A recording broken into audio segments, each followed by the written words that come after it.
No.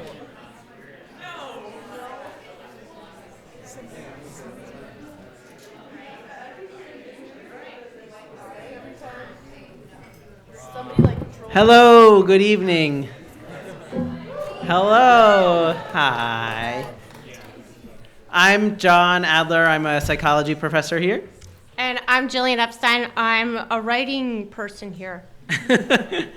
Thank you so much for coming to the third and final performance of the inaugural Olin Story Slam.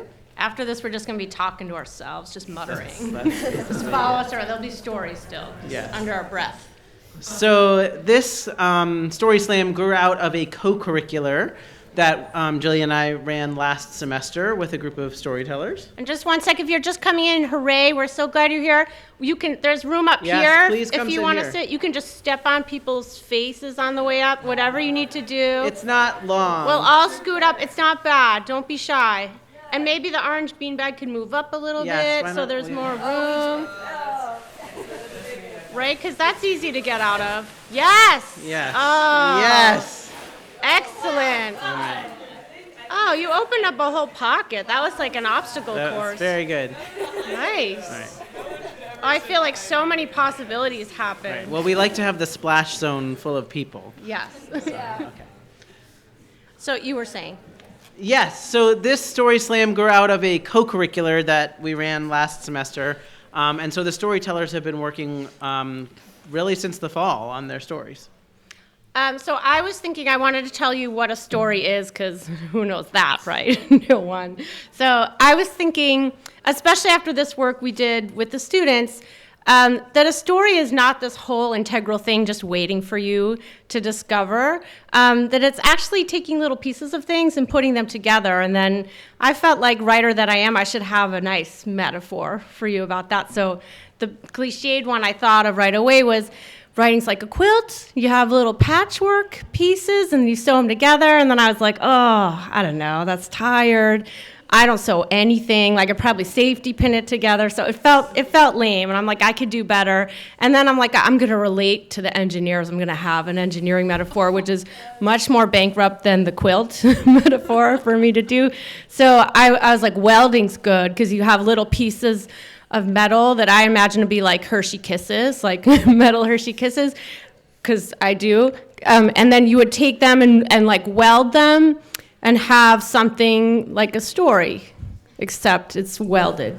So I didn't, thank you, I know. I didn't do that because I felt like you'd see through me, like that, she doesn't weld, you know? It's weird, I know. I thought I could pull it off, then I thought it over. So then I got a little desperate, because I was just doing all this in my head, and so I turned to my significant other, and I said, yeah, okay, what would you say a story is? And he's a scientist and an artist, and I felt like, and he's ready to have an answer usually, and he said, I know exactly what it is. And he grew up in Russia, and he said, you know, when you're living right next to a forest, and I was like, no, I don't, like, I grew up in New Jersey, that's weird.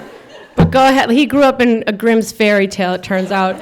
So he's like, you're right outside the forest, like you're 4, your parents aren't watching you, and you pick a mushroom, and I'm like, oh, yeah, that's what, we all do that all the time, which would be weird.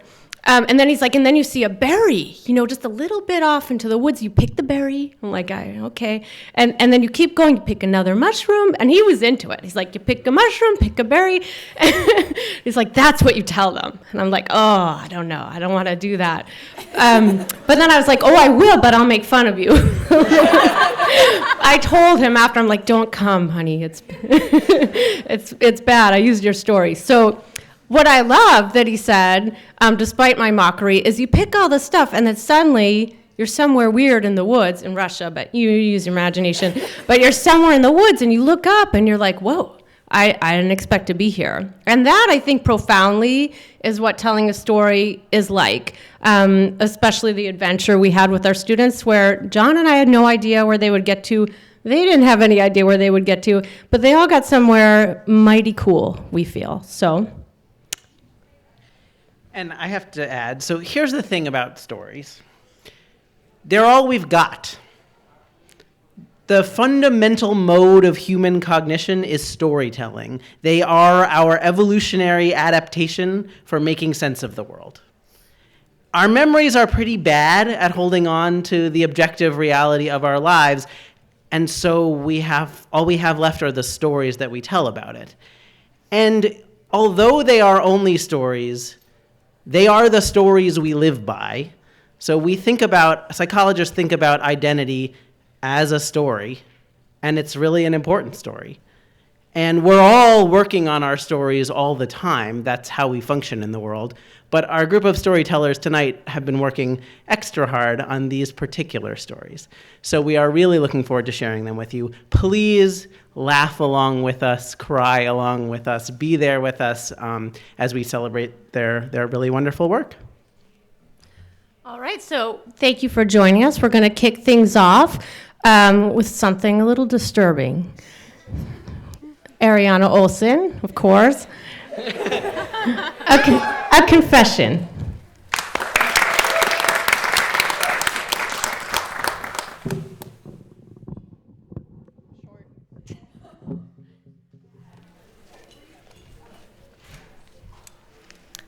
I have a confession to make.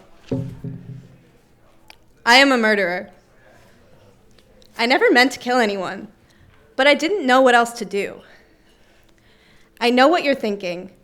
You probably feel disgusted with me right now. Incredulous that I can tell you so calmly that I have taken a life. Okay, many lives. But hear me out before you pass judgment. It was a chilly autumn morning. The sky was a flat, bleak gray, and the fallen leaves on the ground seemed especially brown and damp. I was wandering around the walking paths in Parcel B with my roommate, looking intently at every leaf and blade of grass, hoping to find some signs of life. We were looking for bugs for our design nature assignment. The idea was to observe the jumping mechanisms of insects in their natural habitat. We were told that we could not sketch directly from Google, but instead had to go out and find real live hopping bugs. We were given a pretty long time to complete the assignment, but of course, instead of being responsible and starting the assignment early, my roommate and I put off looking for bugs until the day the assignment was due. I procrastinate everything, but paradoxically, I also get really stressed out when deadlines approach, and I was starting to freak out a little about not having a sketch yet. So at the last hour, my roommate and I woke up bright and early and headed into the woods with our sketchbooks in hopes of finding a bug and quickly getting the whole thing over with. It turns out that bugs are really hard to find, especially on chilly fall mornings. Bugs are cold-blooded and prefer basking in the summer sunshine as opposed to creeping out on drizzly, overcast mornings. We were looking for grasshoppers, froghoppers, or anything that jumped, really, but an hour or so into the adventure, I would have been elated to find so much as a fly. As time passed, we were becoming more and more dejected. We were increasingly tempted by the siren call of Google Images. It would have been so easy to quickly sketch a picture from the internet and claim that we had found a bug. My roommate and I knew that continued searching would be fruitless. But I really wanted to get the assignment done. I'm not sure how my roommate felt about the situation, but I found myself facing a moral dilemma. And yes, a murderer has morals. I said, don't judge me. On the one hand, sketching a bug off the internet was better than turning up empty-handed. But on the other hand, I did not want to live with the guilt of so blatantly cheating on my assignment. The assignment was due in a matter of hours, and I was panicking. So I came up with a compromise. Why don't we buy some bugs? I called the nearest pet store to order some crickets to pick up. Acting all normal and casual so as not to arouse suspicion, we snuck out to my car to go pick them up. No one could know about our cheating. Walking out of the pet store with our plastic bag of crickets, my roommate and I felt pretty good. We had gotten away with our secret mission. That is, until I reached into my purse to discover that my keys were missing. They sat mockingly on the driver's seat in my locked car. We reluctantly called a friend with the car to bring us my spare keys. Our cover was blown. He saw our bugs. Finally, safe and sound in our dorm, we put our crickets in a Tupperware container and got to sketching. I made my sketch extra detailed to try to silence any lingering doubt I had about the way we had obtained our subjects. I captured every feature: tiny hairs, delicate wings, and waving antennae. It was horribly uncomfortable to look into their black, expressionless eyes. After the drawings were complete, we had another problem. What were we supposed to do about these bugs now? We couldn't keep them as pets. Neither of us knew what crickets needed to survive, and we didn't want to risk them escaping into the dorms and causing havoc. We also couldn't release them into the wild, not knowing if they were a native species or if they would mess up the Parcel B ecosystem. And yes, murderers care about the ecosystem. The only other option was to kill them and dispose of the bodies. They were meant to be pet food anyway, right? Maybe we actually provided them with an enjoyable few extra hours more than if they had become lizard chow. I tried to off them as painlessly as possible.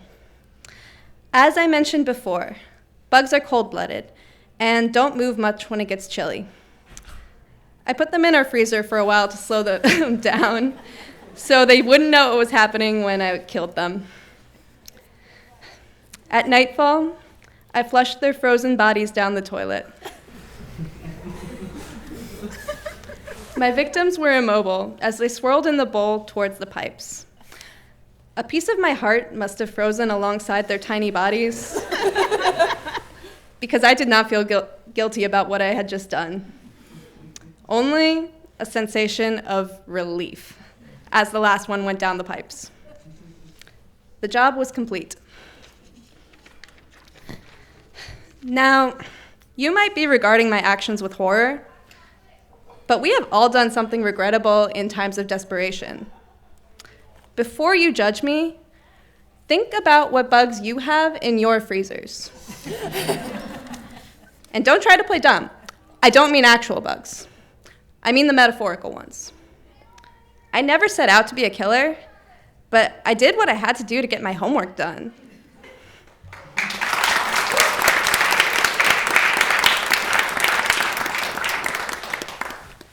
Our next story is Flooded by Kelly Brennan.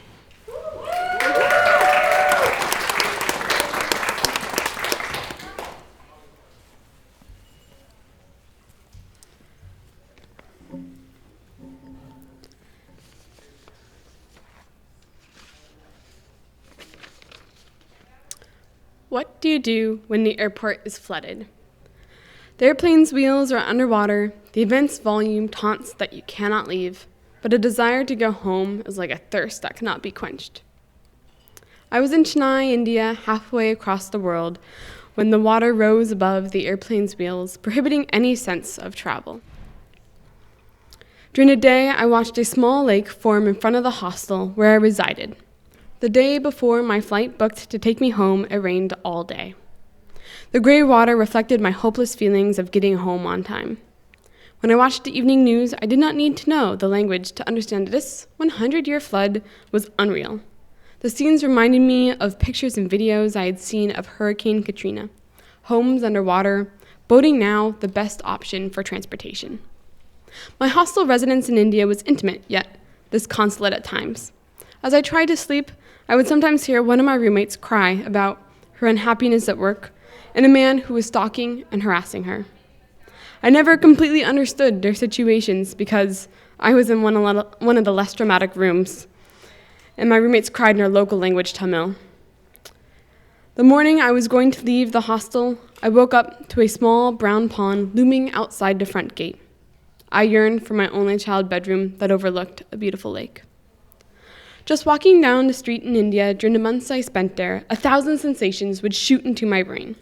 One step, I smelled trash and motor gas. The next step, I smelled delicious curry and spices. Car horns became the music that filled my head. During monsoons, women and children blinded me with their brightly colored saris and salwars against the dark rain and water. When I waded out of the hostel, I was the only person showing my legs when wearing a t-shirt and navy shorts, which are not traditionally acceptable. However, the shorts were practical for my situation. I could easily wade through the water and rain without being soaked for what I hoped would be 36 hours of travel and flights. After asking a couple auto drivers, I finally found someone who was willing to take me to my bus stop. I waded my personal belongings out to him. The resistance of the water made every step slow. By leaving the hostel, I knew I would never be able to get myself back in case of emergency, and that I would no longer have internet access to communicate with anyone. In a sense, the streets of Chennai had become an ocean. It was as though I set out my own life raft, bidding goodbye to the shore. Except there wasn't really much of a life raft. The driver and I carved our way through the water to the bus stop. I bought the driver chai and asked him to wait with me for a bus and exchange an extra rupees. Waiting at the bus stop, I realized I would not be saved. Opportunity lost. The streets were so flooded that the bus wouldn't come. I would need to find a different raft. A feeling of loneliness and being stranded that I felt many times while in India sunk deep into my stomach. I came to work for a social enterprise making clean delivery and newborn kits. Just as delivery is a messy, painful process, my time in India was challenging and mystifying. I was unpaid, often felt directionless in my work because my coworkers were too busy to offer me enough support and feedback. The kits that the company made were supposed to help nurses and doctors feel more confident about providing a clean birth by trusting the 6 cleans. Everything from clean hands to clean perineum, as recommended by the World Health Organization to avoid infection. My job to analyze the effects of these kits and help develop a newborn kit sounded easy. But hospitals with the most need for these kits don't want to release their infection data because it would hurt their reputation. My bosses couldn't help with this problem as one of them lived 6 hours away and the other one lived in the United States. Bypassing the hospitals by going to the village woman who recently delivered wasn't any easier. I struggled to find a good translator who would actually sit with me for an extensive, detailed interview. All these barriers pressed against me like a current, slowing my momentum and pushing me away from my initial direction. In a whirlwind of people around me at the bus stop, a white car pulled along the curb beside me. "What's going on?" the driver asked. Suddenly, I hopped into this car of a remarkable Indian family who was willing to drive me to the train station through the river-like streets.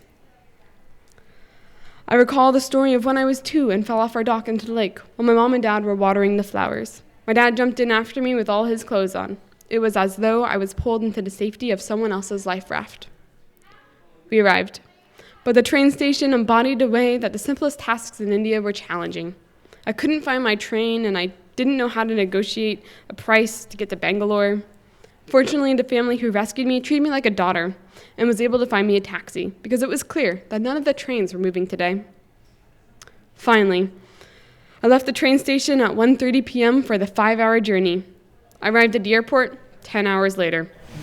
I transferred to a bus when traffic was stopped on the highway. I didn't have any cash left. My bus broke down. A man handed me cash for another bus fare. At the train station, I got a taxi to the airport. Somehow, against all odds, I arrived just in time to make my flight home. When I got to my gate, I suddenly realized that my right foot had been hurting. I looked down at my flip-flops to find a gash the size of my thumb oozing with yellow pus. Infection, I thought to myself, and secretly prayed that it didn't contain some antibiotic-resistant flesh-eating bacteria. I had waded through such dirty waters that I couldn't see my foot an inch below the surface. The infection stung. It was painful, but as with all wounds and less than great experiences, I would heal. If you look at my foot, you would barely see the scar, but to be honest, it still feels raw. Maybe because the supposedly great adventure didn't turn out so great. Maybe because I was so desperate to be useful, and I have no idea whether or not I was. Maybe because it was really lonely. Maybe because I wasn't as brave or strong as I thought I was. I don't know how to make this list of maybes, these invisible cuts, stop stinging, except perhaps to admit that we all have them. Thank you.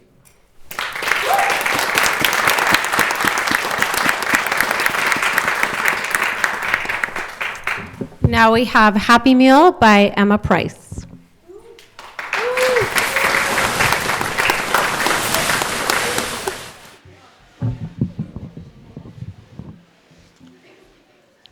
Olin is a weird place. Because it's so small, you know everyone. And work with them, and eat with them, and hang out with them, and live with them. When I walk into the dining hall, I usually know most of the staff working there by name and all of the food that's going to be served that day. After I get my food, usually chicken tenders, I walk into the very open dining hall full of the same 100 people that I see every day. Their plates are always full of this green stuff. I think I've heard it called salad. And when I walk by everyone, I see that they have somehow managed to fit 3 courses onto one plate because they all voted to get rid of trays to cut down on water use. The bottom is usually like rice or quinoa or some kind of grain, and the second layer is that salad thing. And then the top is usually like plain grilled chicken or something equally as boring. The health-conscious students sometimes need so much salad that they can't fit it on one more plate and are forced to juggle a cup along with 2 plates. My plate is not one of those confusing towers, but it's broken down into thirds. 1/3 chicken tenders, 1/3 French fries, and 1/3 just ketchup. When I put my plate on that belt thingy, there's usually like 5 chicken tenders left over, and the ketchup is sludged to fill like half the plate. But everyone else's plates are immaculately clean because they don't want to create food waste. And this whole dinner dance makes me tired. So my friends and I go to McDonald's. A lot. And for a particular reason, Olin used to have ice cream pretty frequently, but then we switched dining services, and the new place, though they have really good food, didn't have ice cream. Luckily, after many protests from the student body, the new service was forced to give us our ice cream, but still only a few times a week, and it's still high-end, locally sourced, antibiotic and angst-free cow-produced ice cream. Not enticing for an adult with the eating preferences of a young child like myself. Also, Needham and Wellesley, though they contain 3 colleges, are suburban to their core. Stores close early, which is in conflict with my late-night ice cream cravings. One exception is JP Licks. It closes at 11. They have 25 different delicious, creamy ice creams, but they're all really complicated ones, like lactose-free Madagascar vanilla and ginger matcha, and they don't appeal to my 5-year-old palate. And they give you an itty-bitty ice cream cone like the size of your thumb, and it costs like $4. It's unbelievable and not conducive to my frequent ice cream eating habits and my college student budget. Enter McDonald's, where you can get a fist-sized cup of plain vanilla ice cream, called vanilla when you order it, and it comes with this wonderfully thick and gooey hot fudge and a little packet of peanuts, all for the low cost of $1.38. Though the hot fudge sundaes at McDonald's are truly delicious, and if you haven't had them, you should really go as soon as possible and get one. The big bonus that my friends and I get from going back week after week, and sometimes day after day, is the man who serves us, Oscar. We're only like 90% sure that his name is actually Oscar because people at McDonald's don't wear name tags when they work. But there's pictures on the walls of all of the managers, and one of them looks a lot like him, and it says Oscar underneath. So we've just been going with Oscar, but we've been going to McDonald's for like a year, so we really can't ask him at this point if his name is actually Oscar. So last summer, some of my friends and I were doing research at Olin, and we went to McDonald's a lot, like 3 times a week, a lot. And every time we went, no matter what day, Oscar was always working when we walked into the greasy haven of McDonald's. There were also usually a huge group of Needham teens and tweeds in their lacrosse jackets, shoving a shockingly large amount of French fries into their mouths.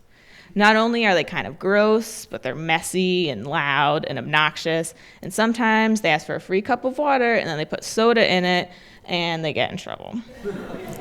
They leave their trays on the table along with a mountain of grease-stained papers and like these huge smears of ketchup and like big chunks of partially eaten hamburgers. They're about as far from the green-plated, environmentally conscious Oliners as can be. And though McDonald's isn't typically considered a good organization, if you go there for dessert, it's pretty easy to feel like a good person when you compare yourself to the Needham teens that eat at our McDonald's. And it's especially easy when you're being served by a friendly and nice person like Oscar. And sometimes, easy is attractive. Taking a break from the deep, meaningful bonds that I formed while at Olin and entering into a world of unhealthy fast food and stacked towers of trays and polite, shallow small talk and like big, whole bunch of garbage on the tables is my guilty pleasure. I'm going to engineer a better world, but after dessert.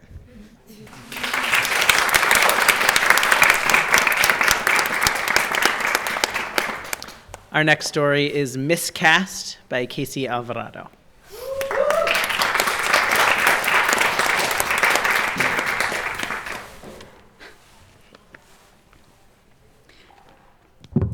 Sorry. One moment. Okay. Act 1. Scene 1. There are 4 mirrors on stage, each directly in front of a black chair. These 4 haircutting stations are arranged in a diagonal line to suggest depth. The first station placed down left, and the 4th placed upright. Above the station nearest the audience hang neon red scissors that continuously extend open for 1 minute and then screech close. Blown-up photographs of trending hairstyles hang on the walls. A worn washing machine anchored opposite the 4 haircutting stations filled the room with swishing noises. Adjacent to the washing machines is a folding table with shaky legs. At the rise of the curtain, I am seated on a folding chair at the folding table where the audience can see me scribbling on white-lined paper while reading silently from a thick textbook. My mom, standing behind the chair second from the front, mimics the giant neon scissors above her while cutting a man's dark blonde hair.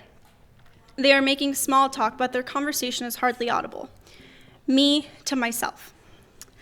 Calculate the length of arc AB if there exists a circle with center O and a radius of 15 centimeters. I begin to calculate this arc length.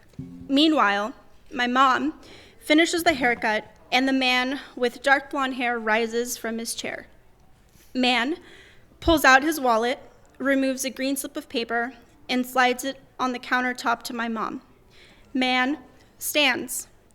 My mom begins to sweep the hair on the floor around the man while trying to avoid his feet.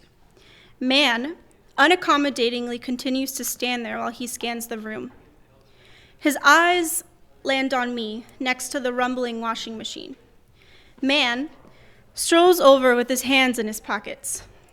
He lurks unobserved behind me, watching me struggle and then have a breakthrough on this problem. As I am about to circle my final answer, he startles me. Man, pointing to my mom. Are you her daughter? Me. Yup. Man. Geometry homework, huh?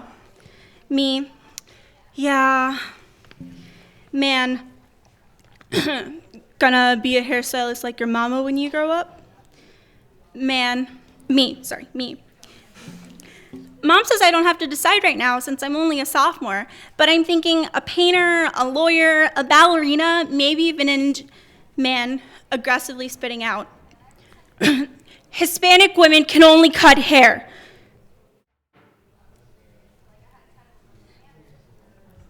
My mom appears to overhear and briskly rushes over. She sternly asks the man to leave. I drop my pencil and my face appears as if I am lost in thought. If the audience could peer into my thoughts, they would see that I was confused about why this man was aggressively lying about my career prospects. But wait, my brain begins to scroll through my family members and friends, unhelpfully pointing out that half of my aunts are hairstylists. I begin to wonder, is this man correct? Scene 2, rehearsal on stage. The bright sun shines on the outdoor amphitheater. Underneath the sun, the stage is arranged with a fluffy bed upright. A small night table with 2 drawers stands adjacent to the bed. Directly across from the bed, a brown dresser with an oak texture occupies the space. I am standing behind the dresser, changing into a male costume. Another player is seated on the chair conversing with my character, Rosalind. Our director is standing off stage with a script, watching us rehearse our scene from Shakespeare's As You Like It.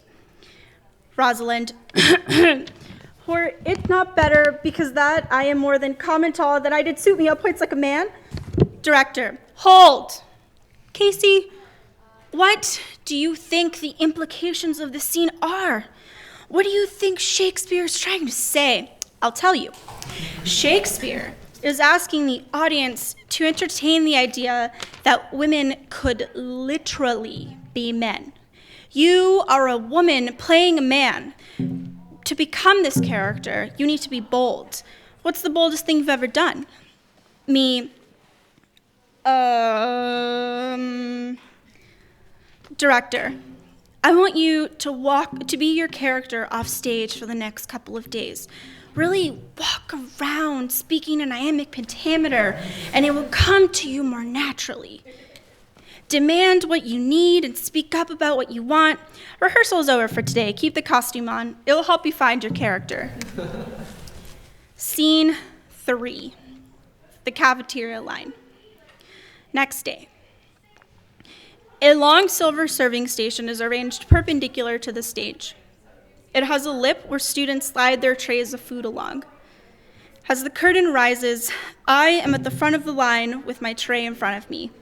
I am wearing a black, fluffy jacket with white cuffs, inflated trousers that cover down to my knee, red tights down to my feet, and shoes with an inch heel.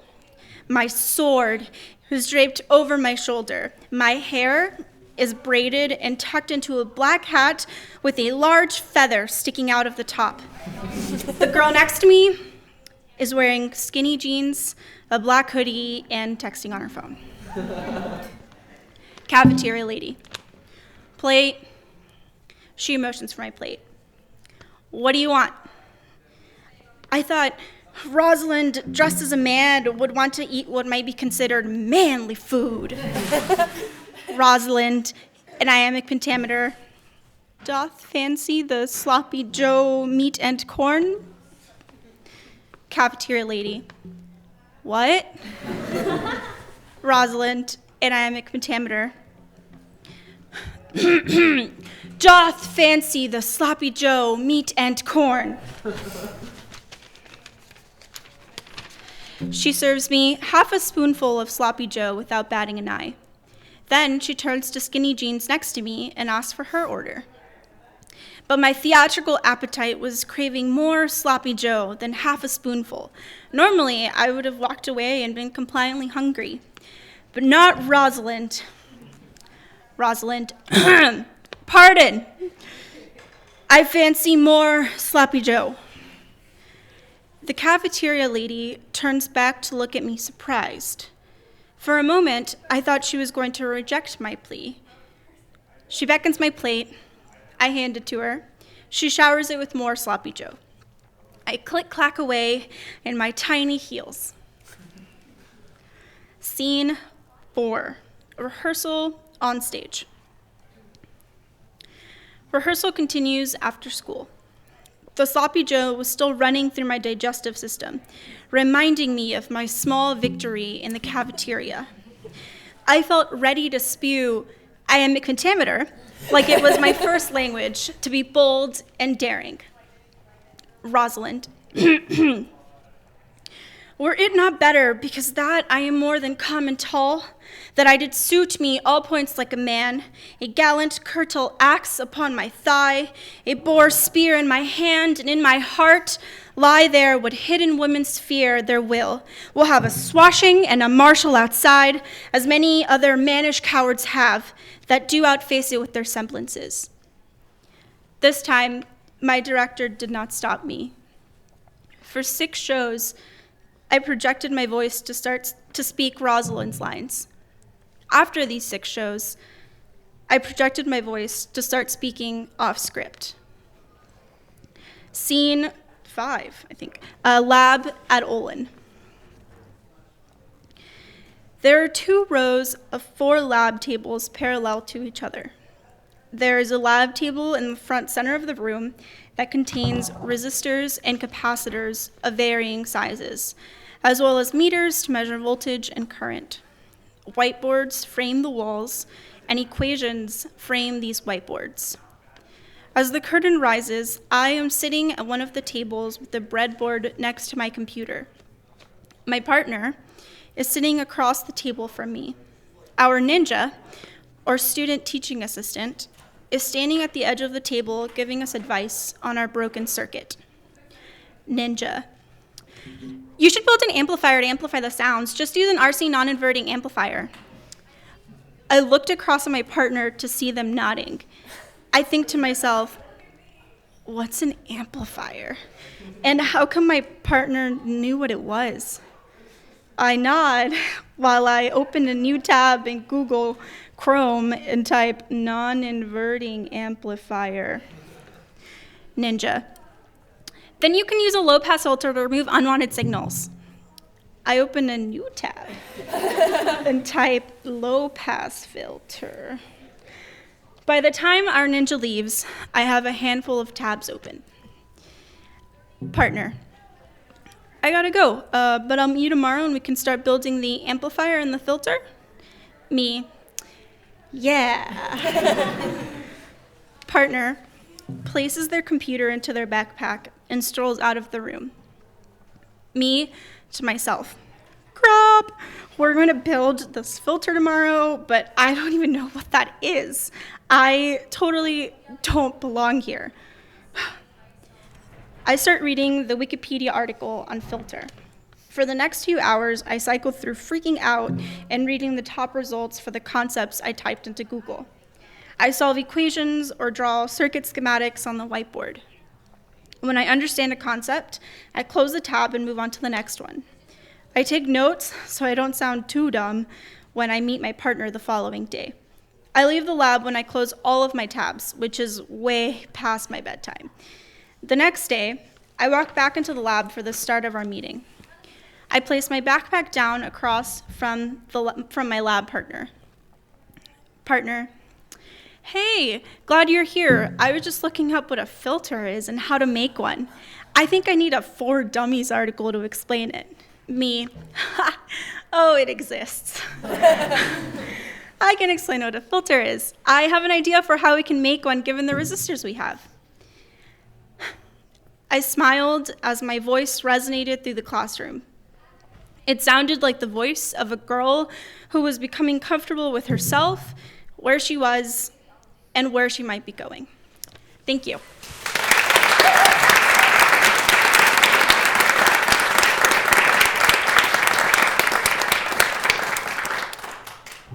And we have one more story for you. It's going to be Split Ends by Michael Costello.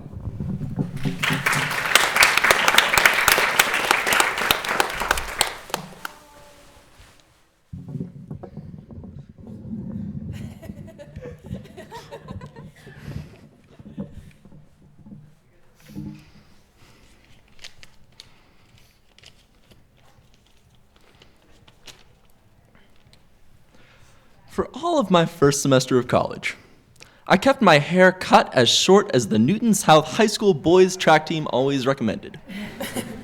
It was your standard number 6 clipper, sideburns evened out, shave the back of the neck kind of haircut that you could get for $12 at Supercuts. But I mostly got for free from my mom. Now, the only thing that might have shown a little bit of personality when I first got here was a fading, bleached pink racing stripe that I had gotten on a weekend trip to New Hampshire with my high school girlfriend. But by mid-October, even those frosted tips had met the buzzer, and I lost my short-lived distinction on campus as the guy with pink hair. Coming to Olin and being surrounded by the constant activity of 350 new friends felt a little bit like being in a hurricane. So, I tried to build a little bit of normalcy back into my everyday life. I kept going for daily runs. I kept on Skyping with my apparently not quite ex high school girlfriend. And I kept on going in for routine haircuts. Meanwhile, I made a few friends here and joined a few activities and stayed up too late and handed in homework assignments too late. A pretty typical introduction to the life of an overcommitted college student. But then December rolled around and the hurricane ended, and I went home for the holidays. After a few nice reuniting trips into Boston together, my high school girlfriend and I broke up. Again.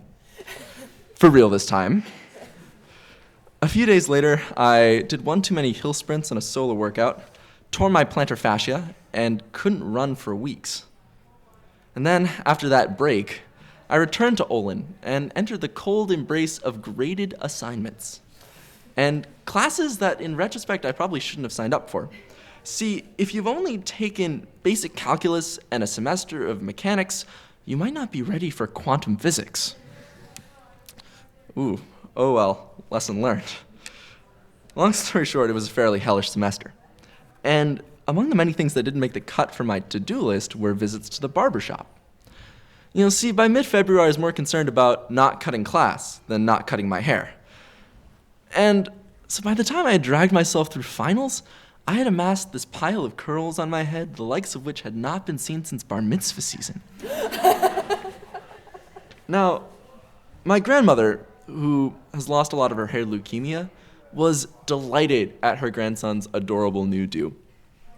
My younger sister, on the other hand, who up to this moment had thought I was one of the cool kids, was horrified.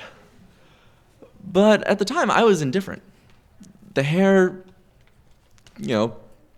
covered my eyes and got in my shower drain, but it was different, and it grew on me. And so,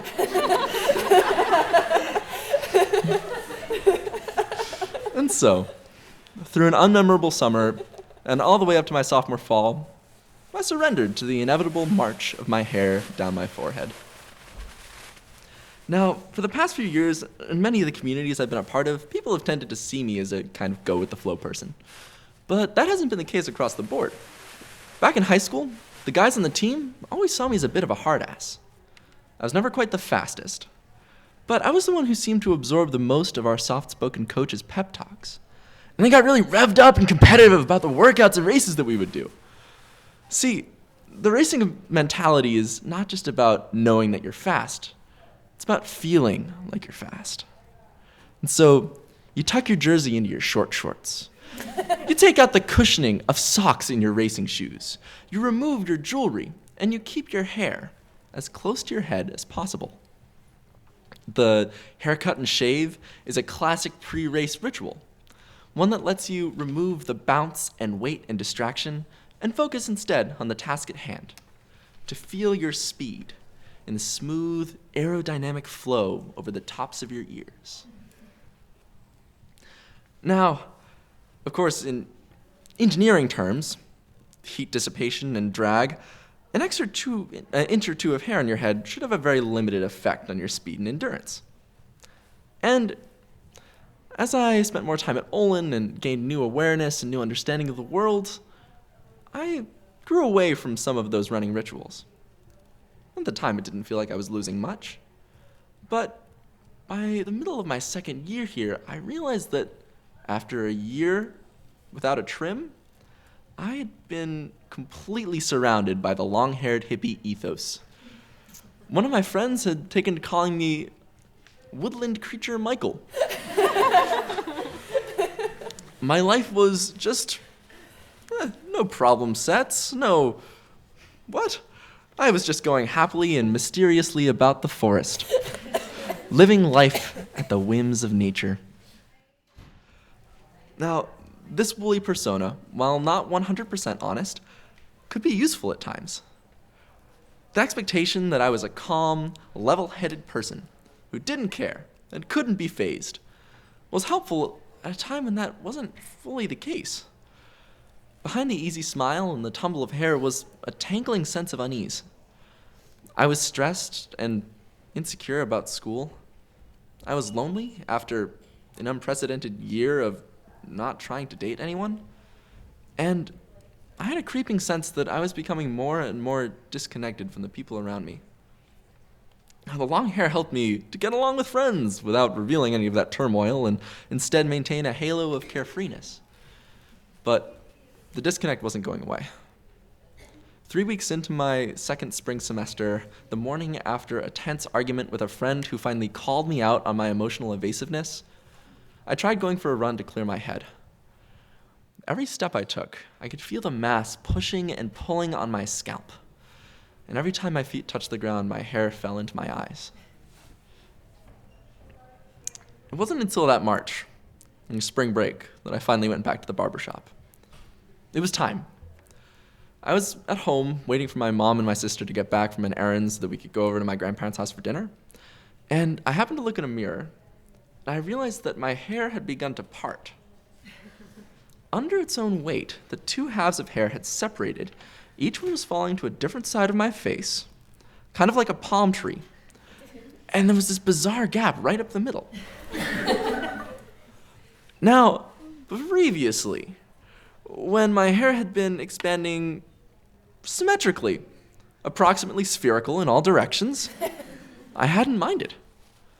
But now it was massive enough to be under the sway of gravity and seemed intent on pulling itself to the floor. That evening, while my sister went to get a new screen for her cracked iPhone, I took a $20 bill and went across the parking lot to Supercuts. But I wasn't going to get the number 6 with the sideburns evened out. I no longer needed to cut down my profile in the name of aerodynamics, and I still wanted to live up to that playfulness and humility and gentleness that people seem to see in shaggy-haired Michael. I didn't know what people would think if I came in swaggering like a wannabe varsity captain. And I wasn't sure what I would think of myself. But then again, hair never quite stays the way you want it. New growth will poke through even the finest of crew cuts, and some days, no matter how much you wet or comb or gel it, it just doesn't match the image you have in your mind. And so, when they asked me how I wanted it cut, I didn't know. And I didn't know that I would ever know. And so, I told them to cut off the split ends, but to leave a few curls. Thank you.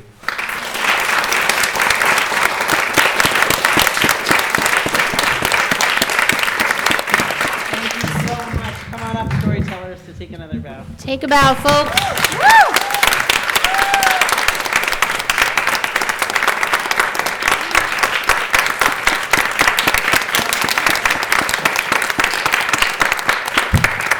Thank you all for coming. We enjoyed sharing stories with you, and we wish you a wonderful rest of your weekend. Sweet dreams. Thank you, guys.